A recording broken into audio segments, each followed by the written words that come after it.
Hola, mi nombre es Carlos Bedoy y les doy la bienvenida a otra edición de Mesa Política, programa producido por la asociación Otra Mirada en colaboración con nuestraamerica.tv. El día de hoy vamos a tocar un tema que siempre es polémico, que constituye la parte más política de la economía y que se refiere a los tributos, que se refiere a la justicia fiscal, ¿no? Que hay distintas posturas, hay unos que no quieren pagar impuestos porque eso va contra la inversión, hay otros que señalan que más bien esa es la fuente de corregir todas las desigualdades existentes, y en un contexto especial como la pandemia, como que todavía vivimos, este tema se hace central. Para ello tenemos a una experta con nosotros, que es Susana Ruiz, la economista Susana Ruiz, que es coordinadora de justicia fiscal para Oxfam Internacional. Bienvenida, Susana, qué gusto. Muchas gracias por la invitación, Carlos, y un gusto para mí estar aquí. No, el gusto es nuestro porque tú realmente recorres el mundo y conoces todas las realidades fiscales, estás metida en el debate global, en los debates regionales de este tema, que no solamente pues involucra al ciudadano o a la ciudadana que recibe o no un servicio del Estado, sino también tiene que ver con los poderes reales, con los que mandan, ¿no? Con las grandes empresas, con las grandes transnacionales, que además están presentes las mismas en casi todos los países y que desarrollan, ¿no? Una planificación tributaria, siempre tratando de pagar menos impuestos. Y eso quiere decir menos dinero para los presupuestos públicos y menos, por lo tanto, recursos disponibles para salud, educación, vivienda, pensiones, etcétera, ¿no? En un momento además tan complejo. Entonces, bueno, Susana, vamos a comenzar contigo conversando, vamos a iniciar conversando sobre un balance de cómo nos ha dejado la pandemia, cómo la pandemia ha modificado, ha alterado la estructura tributaria, tanto la recaudación tributaria como la fiscal en general, digamos, la atención a las poblaciones y sobre todo en América Latina, tú que tienes esa visión. Entonces, ¿cuál es tu balance? ¿Cómo quedamos después de la pandemia fiscalmente?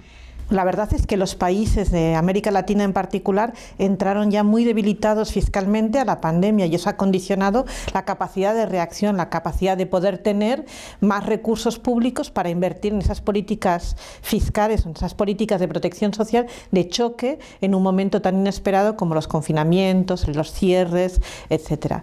Pero luego también la pandemia, las medidas que se pusieron en marcha, aunque fueran algo más importantes que en otras crisis anteriores, han sido insuficientes y sobre todo se cortaron muy rápidamente.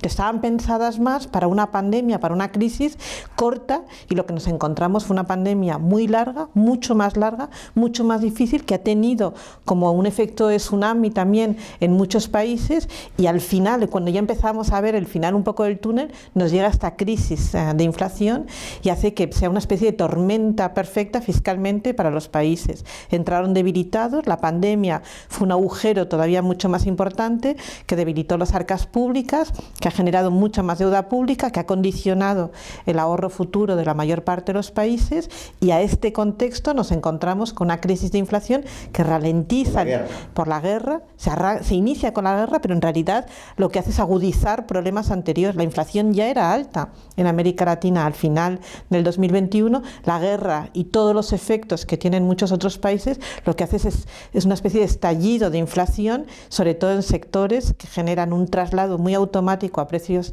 de alimentos y energía, que tiene un efecto desproporcionado sobre las clases más vulnerables. Así que la pandemia nos deja tocados, el final de la pandemia combinado con la crisis es una bomba de relojería para la mayor parte de los países de la región en términos fiscales. Pero hay algo que no se entiende, porque claro, la lógica es: hubo menor recaudación tributaria porque hubo menor actividad, menores la cuarentenas, los negocios tuvieron que cerrar, muchos medianos empresarios perdieron toda su inversión, etcétera.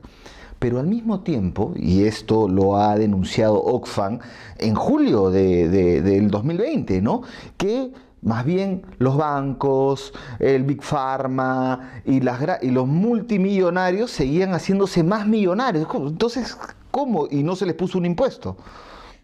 Ha sido una crisis desigual.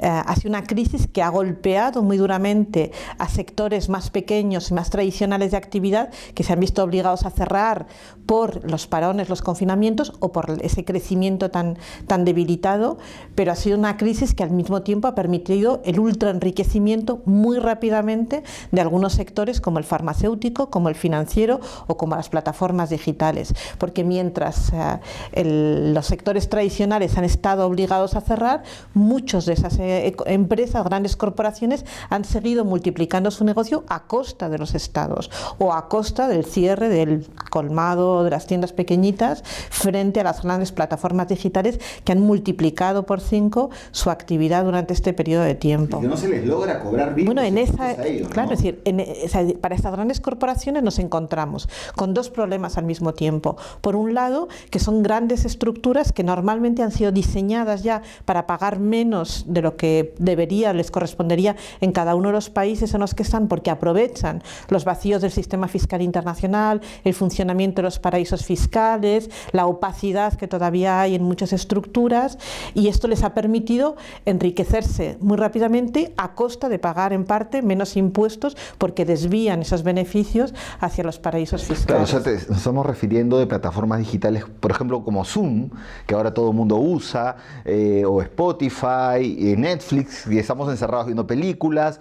Entonces, que no se les termina de cobrar los impuestos, pero ¿no? Además tenemos también grandes farmacéuticas. Moderna tiene su sede, por ejemplo, en Delaware, en un paraíso fiscal. Las grandes farmacéuticas que han crecido alrededor de la vacuna también, o que han multiplicado su actividad con recursos públicos, lo que han hecho es pagar menos de lo que les correspondía, porque parte de esos beneficios están en paraísos fiscales. Es decir, han forzado precios altos, han utilizado los recursos públicos para desarrollar muy rápidamente esa innovación, y luego además gran parte de los beneficios siguen paralizados o bloqueados en paraísos fiscales. Claro, vamos a entrar a todos esos temas, sobre todo de la estructura fiscal, porque de paraísos fiscales, porque tenemos pues unas características nuevas que tú hablas y que la pandemia ha exacerbado, como todo lo que es la economía digital, pero siempre se dice que tenemos una arquitectura institucional tributaria del siglo XX de inicios, ¿no? Como si todo fuera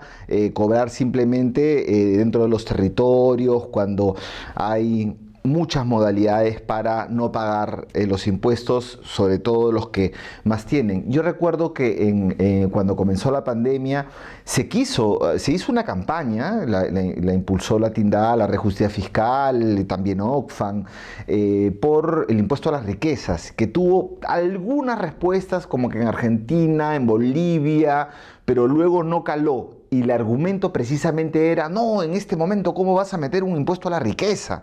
¿No? Pero la riqueza, el ritmo de acumulación es, en palabras de Rita Segato, la palabra desigualdad ya no alcanza, sino ya habla de dueñidad, de señorío, ¿no? Entonces... O sea, la riqueza de los ultrarricos del planeta, de los que tienen patrimonios por encima de los 1.000 millones, ha crecido más en estos últimos 18 meses de lo que ha crecido en los últimos 23 años. Es decir, en los 2 años de pandemia, el crecimiento de la riqueza de los ultrarricos ha explotado. ¿Y en América Latina? Y en América Latina también. Lo que nos encontramos, es decir, la riqueza, tenemos 23 nuevos 1.000 millonarios, es decir, 23 personas que tienen patrimonios por encima de los 1.000 millones de dólares durante la pandemia, desde el principio de la pandemia, y hemos visto cómo la riqueza de los ultrarricos ha ido creciendo a tal velocidad que aumentaba en 5 millones de dólares por hora, que son 124 millones de dólares al día para la riqueza de estos ultrarricos, cuando la mayor parte de la población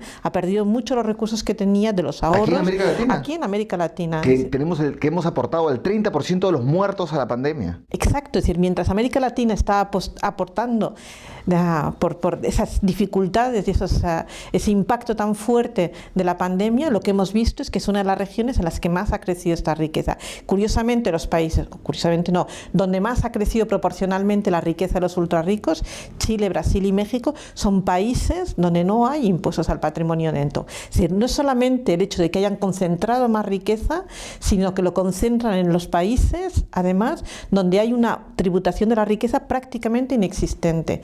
No hay prácticamente más que 3 países que tienen impuestos al patrimonio neto. Los tipos... que son Argentina, Uruguay...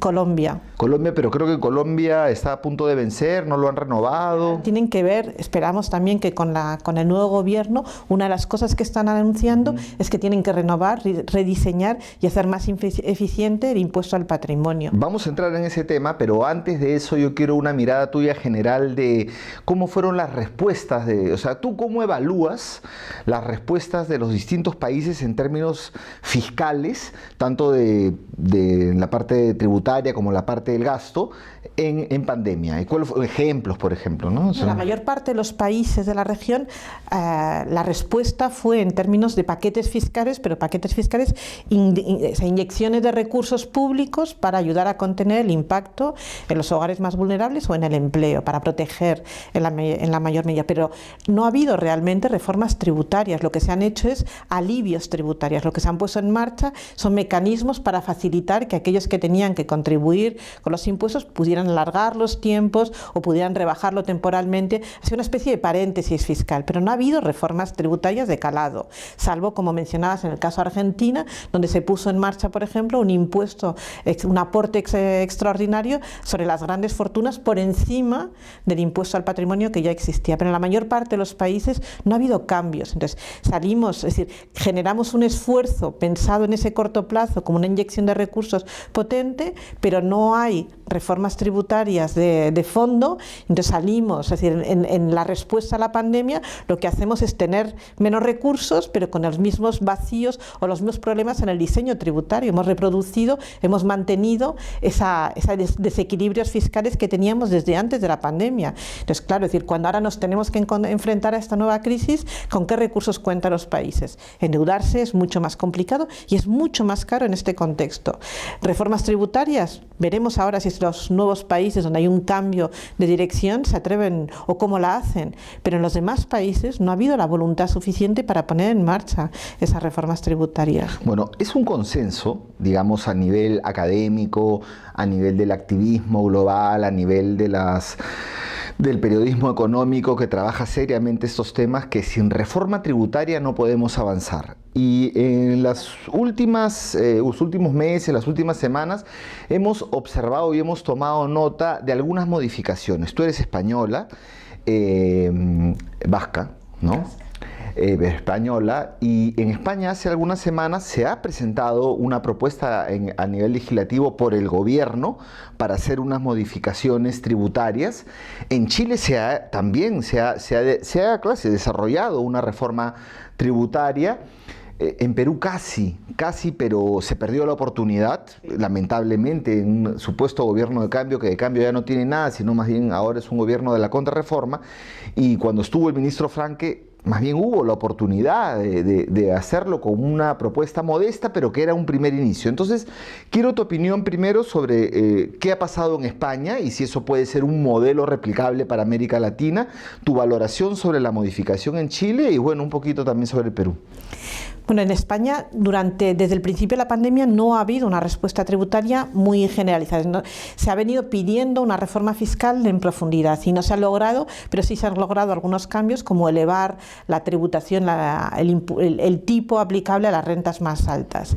Pero los cambios más importantes están viniendo en estos momentos. Hace unas semanas, como decías, lo que se ha presentado es 2 proposiciones de ley para aplicar 2 impuestos a lo que en España se llama los beneficios caídos del cielo, en Argentina se llama la renta inesperada. Son impuestos que en general... Acá son las sobreganancias. Aquí, exacto, aquí son impuestos que están pensados para gravar las sobreganancias excepcionales de determinadas empresas en un contexto que en general es un contexto de crisis para la mayor parte de la ciudadanía. Nosotros lo planteábamos desde Oxfam ya como uno de los mecanismos que se tenían que haber puesto en marcha en respuesta a la pandemia. Por lo que tú decías al principio, porque teníamos empresas como las de distribución, las plataformas digitales, las farmacéuticas, el sector financiero, que se enriquecieron mucho la pandemia y que pudieron ganar multiplicar de forma exorbitada sus resultados. resultados. Bueno, ahora lo estamos viendo otra vez con los sectores energéticos, con el sector financiero también,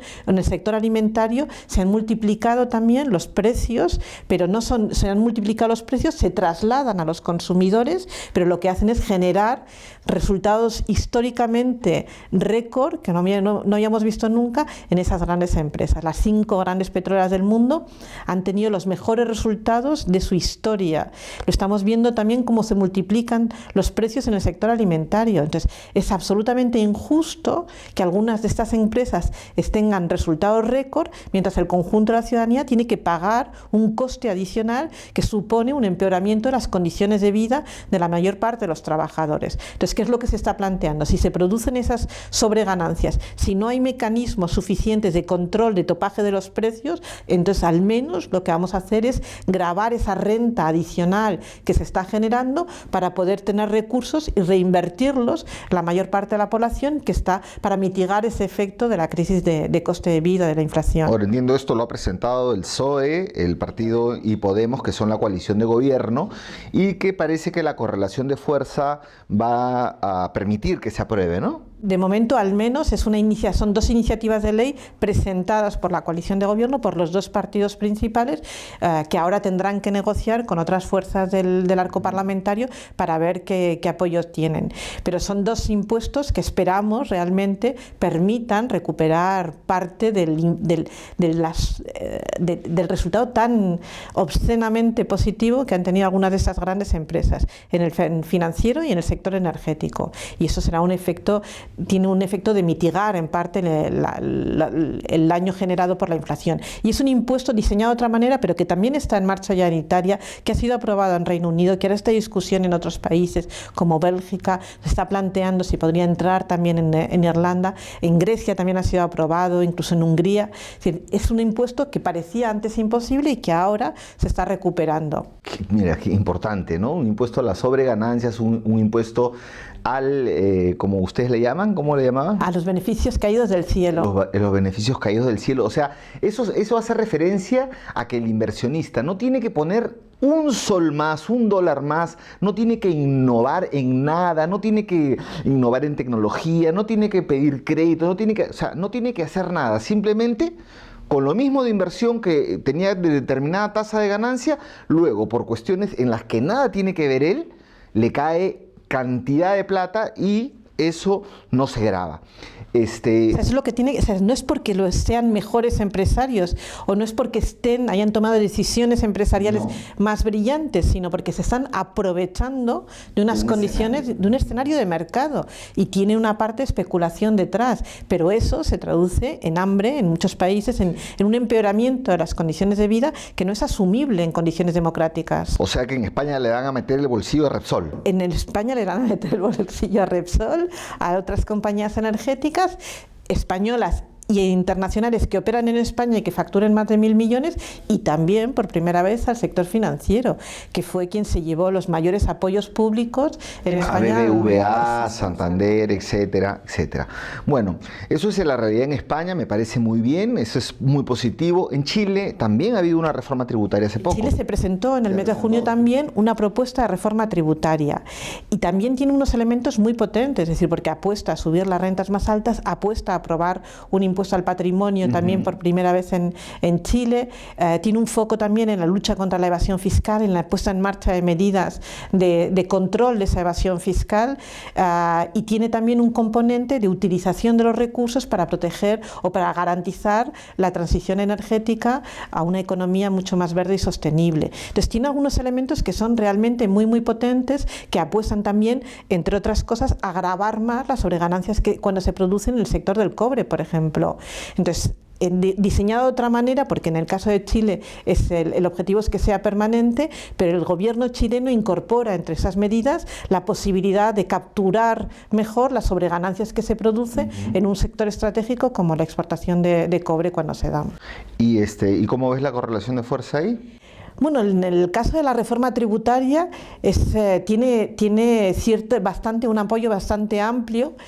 Quizás podamos ver algunos retoques que hagan que no sea tan ambiciosa al final, pero hay un trabajo también fundamental de este gobierno con las fuerzas de apoyo con las que cuenta, y es el trabajo que están haciendo de difusión en el conjunto de la ciudadanía en todo el territorio chileno para dar a conocer los objetivos de la reforma y para demostrar también y poder explicar que es una reforma que va a recaer esencialmente sobre el 3% más rico del país, la población realmente con mayor poder adquisitivo, y que es una reforma que va a aliviar en cambio la carga tributaria de las clases medias y de las más vulnerables para poder garantizar mayores recursos. Y es un proceso también que está a la escucha, y lo que vemos es que uno de los elementos que conectan mucho a la ciudadanía chilena cuando les hablan de la reforma es la necesidad de abordar la lucha contra los paraísos fiscales, la lucha contra la evasión y la elusión fiscal, lo cual demuestra que la construcción de un sistema tributario más justo requiere también de luchar contra esos abusos de grandes corporaciones, de grandes fortunas, que mientras han podido, lo que han hecho es sacar del país esos capitales. Y de todas esas plataformas que sirven para eso, financieras, etcétera. Vamos a entrar en ese tema, pero antes de entrar a ese tema, todo lo que fue el escándalo Pandora Papers el año pasado en octubre, ¿no?, donde hay tantos políticos metidos. Mira, aquí quiero tocar contigo el tema Perú. Aquí también hubo una propuesta que se presentó de Pedro Franque que tenía 3-4 modificaciones. Tenía, en caso de personas naturales, quienes ganen más de 300.000 soles al año, se les subía un poco el impuesto. Tenía algunos beneficios para los alquileres no tan altos, para que no paguen impuestos. Medidas progresivas. Tenían también, y sobre todo, el tema de las sobreganancias mineras. Ya. Tenía no sé si es el mejor marketing, pero tenían hasta la bendición del Fondo Monetario Internacional. Todo muy serio, y simplemente el poder minero no lo pasó, y un gobierno que tenía algunos inicios de cambio, y que ahora que sabemos pues que de un gobierno de la contrarreforma, liderado por Pedro Castillo, además de todos los casos de corrupción que lo envuelven, y de un Congreso que legisla solo para los temas y sus intereses particulares, entonces no salió. Entonces yo te pregunto a ti, ¿tú cómo viste esa propuesta?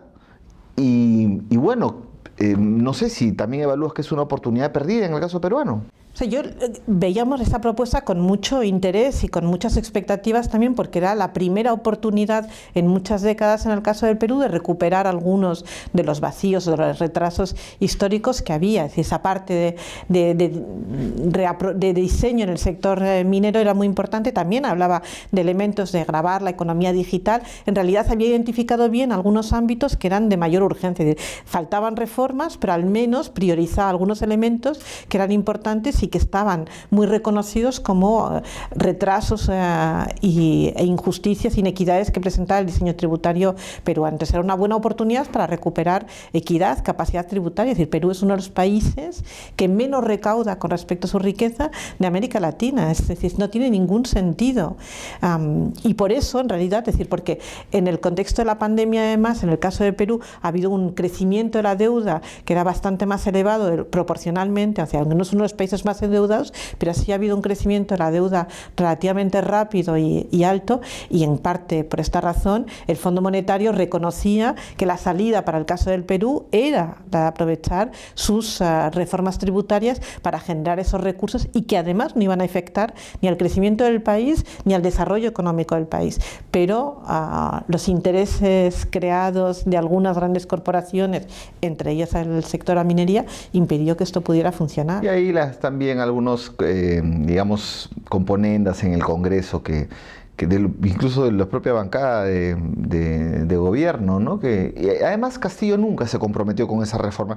Y esa reforma era modesta, y era una reforma que planteaba en sus objetivos cobrar adicionalmente, o sea, para el 2022 hubiéramos recaudado 12.000 millones adicionales, para el 2023 15.000 adicionales, y así iba subiendo, ¿no? Y era modesta, además hasta los exministros de Economía la bendecían, decían, sí, está de acuerdo acuerdo, está muy bien planteada y todo. Bueno, qué pena, ¿no? Ojalá haya otra coyuntura. Es una pena realmente, porque ahora es muy difícil que se den las condiciones para que se vuelva a presentar. Así es. Y porque además, es decir, una de las características importantes es que una reforma tributaria tiene que tener un componente de voluntad política muy fuerte. Y si vemos el caso de Chile o vemos el caso de Colombia, lo que están diciendo los dos gobiernos es que una de las primeras iniciativas que van a poner en marcha, cuando son más fuertes, son las reformas tributarias. En Chile se ha presentado en el mes de junio, es decir, pocos meses después de la toma de posesión, y en Colombia están avisando, están planteando que se va a presentar la dirección de esa reforma tributaria al día siguiente. Claro, es que es cuando están con fuerza, que es al inicio, ¿no? Porque es una urgencia, es decir, porque no podemos seguir esperando, es decir, no hay momento, si no es ahora, ¿cuándo va a ser? Esta idea de esperar a que las... Claro, es decir, es que esa idea que nos vienen diciendo, no es el momento porque hay que esperar a que haya una recuperación, un contexto económico más favorable, que era mucho de lo que decían también en el momento en el que Pedro Franque presentó la reforma. Si no es ahora, entonces, ¿cuándo? Es decir, en aquel momento, porque había que esperar la recuperación pospandemia, y la recuperación pospandemia que no llegó, además se juntó con una crisis de coste de vida como la que estamos teniendo. Entonces, si no es ahora, ¿cuándo? Y tiene que ser una de las primeras iniciativas de un gobierno que sea fuerte y con una clara orientación política. Pero es que es muy político y hay mucha plata metida en el medio, Susana. Mira, en plena pandemia hemos tenido movilizaciones sociales enormes en Costa Rica, en Colombia, en Ecuador, por el tema fiscal, por el tema por oposición a las reformas tributarias, muchas de ellas con recomendaciones del Fondo Monetario, y entonces es muy sensible. Y también hay mucha plata metida, mucho operador metido, mucho banquero metido, mucho multimillonario metido, porque estamos hablando de miles de millones de dólares. Pandora Paper, después de todos los escándalos periodísticos que han habido, porque creo que no sé cuántos papers ya han habido, los Panama Papers, los Leaks, los Paradise, Bahamas, etcétera, etcétera. Y siguen saliendo cada vez más escándalos donde encontramos lo interesante de Pandora. Presidentes, Lasso, Guillermo Lasso de Ecuador, Piñera de Chile, de República Dominicana me parece también, el jefe de los impuestos de Colombia, no, en fin, bueno, tú manejas muy bien ese tema. Eso no tiene que ver con reforma tributaria, eso tiene que ver con... Bueno, tiene que ver en parte con la reforma tributaria. Pero global, ¿no? Bueno, global y nacional. Es decir, como país puedes poner en marcha mecanismos de antievasión fiscal más fuertes de los que hay ahora, y como país y como región podríamos haber elegido también participar en las discusiones globales con una mayor coherencia y una mayor defensa de los intereses de la región. Pero ese tema no se toca, Susana.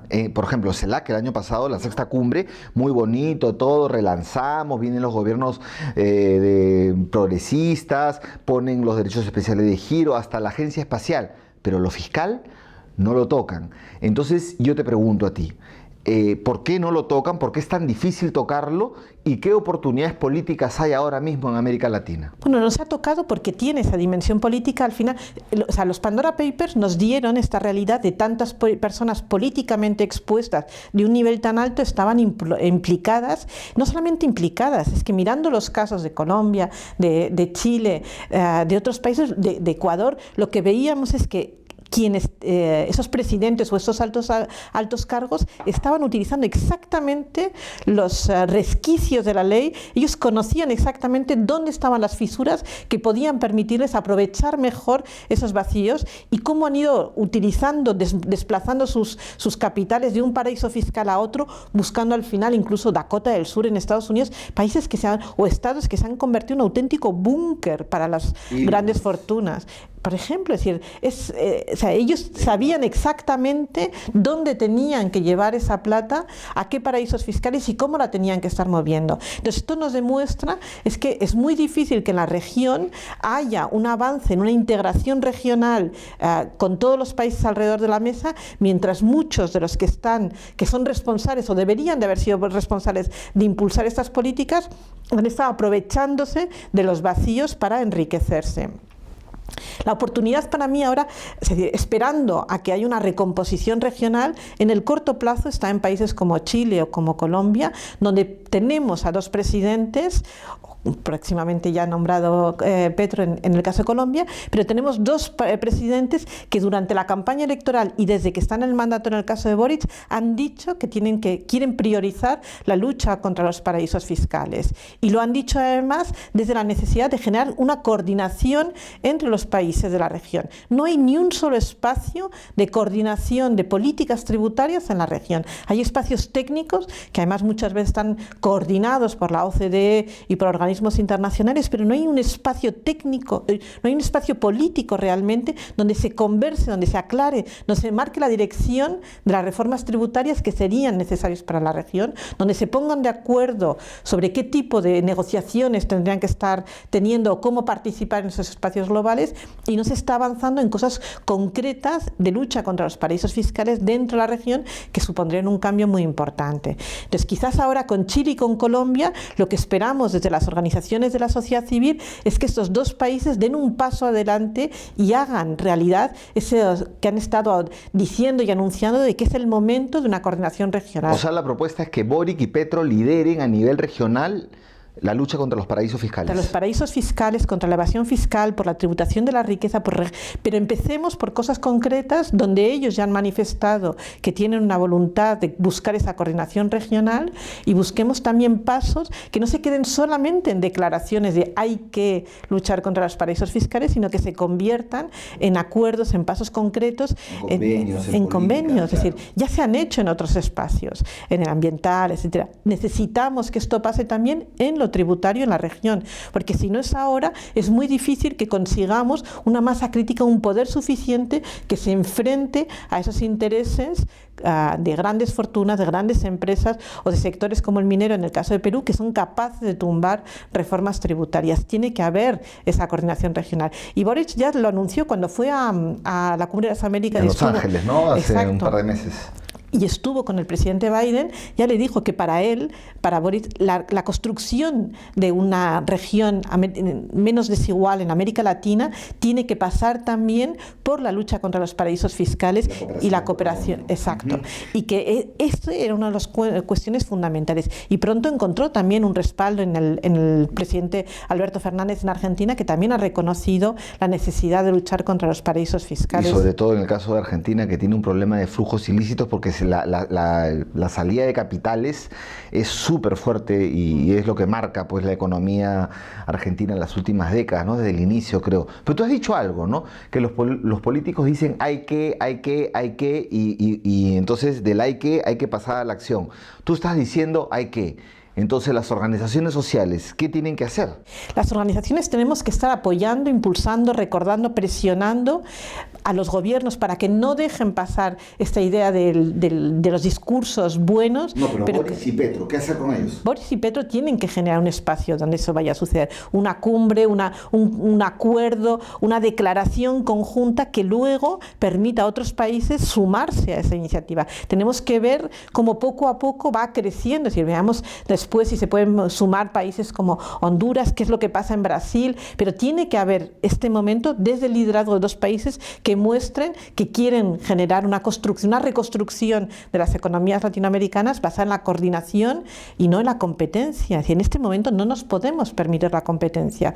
Cuando hay tantos problemas con los fertilizantes, con los movimientos de mercancía, con el coste de la energía, necesitamos coordinación, necesitamos consenso, pero no solamente con esas grandes declaraciones, sino que se pongan por escrito, que se genere una hoja de ruta y que se convierta en planes concretos de cambio. Sí, mira cómo nos agarró la pandemia, ¿no? Arranchándonos las vacunas. Claro, pero no puede ser, es decir, no podemos reproducir esos mismos errores. Si no hemos conseguido ponernos de acuerdo para la vacuna, pongámonos de acuerdo ahora sobre qué dirección tienen que tomar esas reformas tributarias. Y si América Latina con estos gobiernos plantea reformas tributarias más progresivas, tiene que ser un modelo a otros países que entiendan que es posible y que genere ese efecto de arrastre y que desde pilares concretos de cambio luego vayamos ampliando y tengamos por fin ese espacio de concertación en política tributaria en la región que hasta ahora no hemos tenido y del que se han aprovechado sobre todo las mayores fortunas. Bueno, podríamos seguir hablando de este tema un montón, hay un montón de aspectos. Yo solo te voy a hacer una última pregunta, un último tema que tiene que ver con el largo plazo, porque hemos estado hablando aquí del corto plazo, del mediano plazo, de las reformas que se tienen que presentar ya, sobre todo para esto de lo decaído del cielo, de estas sobreganancias, y es fundamental abordar ese tema.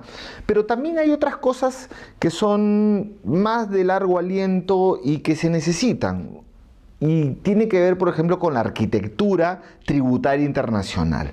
O sea, ¿cómo es posible que si el animal es global, las transnacionales están en todos nuestros países, o sea, Telefónica de España, Repsol, están casi en toda América Latina, o las transnacionales norteamericanas, o las propias translatinas, están en todos lados, y no hay un ente regulador global del tema? O sea, tenemos una OMC para el comercio, tenemos una Organización Mundial de la Salud, tenemos un Fondo Monetario Internacional, tenemos los acuerdos de Basilea, si quieres, para el tema de las bancas centrales, pero para el tema tributación, que es un tema también súper global, que tiene ahora la economía digital, no hay un cazador global, ¿no? Si tienes el animal global, vamos a ponerlo en esos términos, no tienes un cazador global.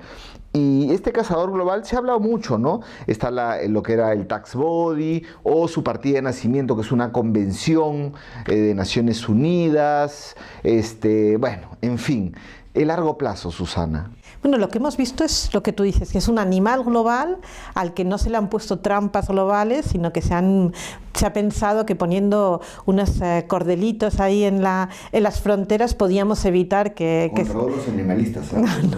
No, pero en realidad lo que hemos hecho es no buscar... Es decir, asumir que es un problema global, pero poner solamente parches para evitarlo. Y el agua ha salido con gran caudal por esos parches y sigue inundando, y es un coste que se sigue generando para la mayor parte de los países. Entonces, el esfuerzo se hizo, o los planes de concertación se crearon dentro del marco de la OCDE, pero la lógica de funcionamiento de la OCDE ha sido la de responder a intereses de algunas grandes economías por encima de los intereses de los países de la región.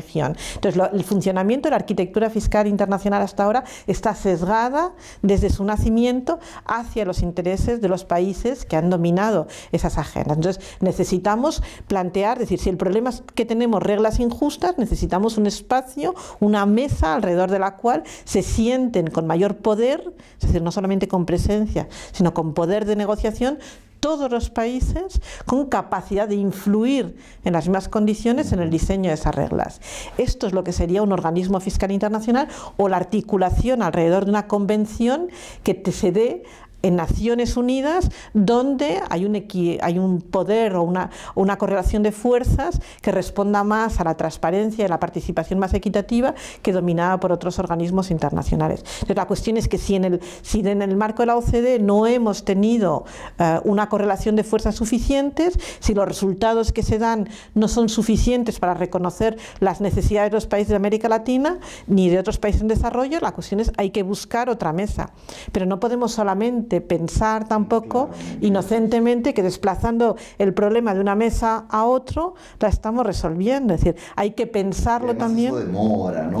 Demora, pero hay que conseguir que esa nueva mesa sea una mesa que realmente plural, pero en la que los países lleguen con esa voluntad de cerrar de generar esa coordinación y ese consenso para alcanzar esos objetivos. Por ejemplo, la Alianza Global por Justicia Fiscal, Eurodat, han hecho un llamado hace hace unos meses, ¿no? Para avanzar en la convención y tener esas discusiones globales. De hecho, porque también los ministros de finanzas de África se juntaron y han hecho este llamado, es decir, planteando que si los resultados no eran suficientes para ellos, había que buscar un espacio nuevo, una convención de Naciones Unidas. Pero esa concertación de los ministros no existe en América Latina. Entonces, ni siquiera es tan evidente que un ministro llame a otro ministro para decir vamos juntos a generar ese esfuerzo. No, ni hablar, ni en la mejor época de UNASUR era eso posible. Nunca quisieron poner un subgrupo de trabajo de fiscal. Que hace que sea tan difícil tener una voz latinoamericana potente en esos espacios. Hay muchos intereses y muchas cosas de las cuales seguiremos hablando. Susana, yo te agradezco. No sé si tienes un mensaje final sobre este tema o un llamado que quieras hacer a las organizaciones para actuar.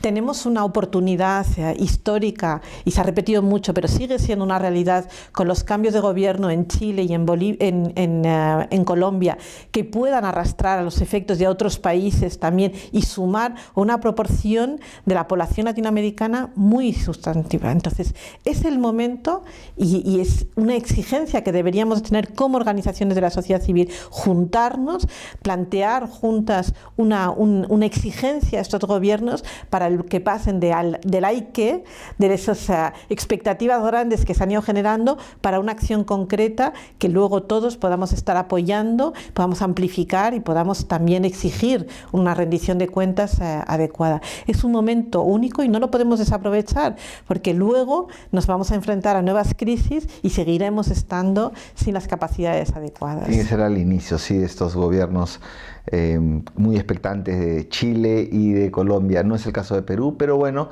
ya veremos. Te agradezco mucho, Susana. ¿No sé, querías decir algo? No, que quizás otros gobiernos puedan conseguir los cambios en Perú que hasta ahora no han sido posibles, mostrando cuál es la vía también. Así es. Bueno, en fin, muchas gracias, Susana, y con ustedes, amigos y amigas, será hasta otra edición de Mesa Política, y las invito a entrar al portal de otramirada.pe para encontrar esta entrevista, muchas más y mucha más información. Gracias.